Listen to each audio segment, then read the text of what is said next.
ভিতরে একটা ঝর্ণা আছে। এই ঝর্ণাটা অনেকটা সুন্দর। ভিতরে এখানে পানিগুলো জমে আছে, ঝর্ণার পানি। এটা হচ্ছে সুড়ঙ্গের শেষ প্রান্ত।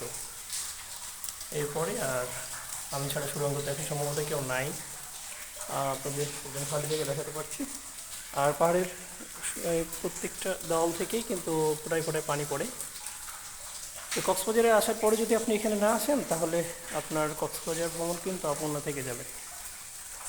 এই জন্য অবশ্যই এখানে আসার চেষ্টা করবেন। বিস্তারিত দিয়ে দিচ্ছি কীভাবে আসবেন।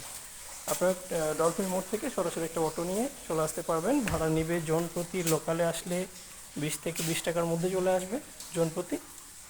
আর রিজার্ভ ভাড়া হয়তো 100-150 টাকার মধ্যে আপনাকে এখানে নামিয়ে দিবে। আর এই হচ্ছে চমৎকার সুড়ঙ্গ।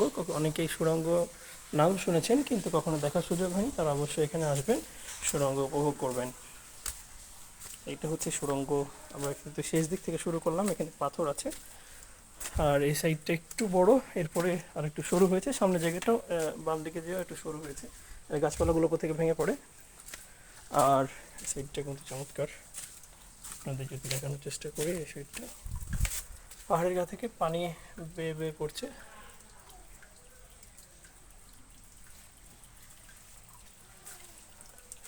এইখানে হচ্ছে গাছ, একটা গাছ পড়েছে।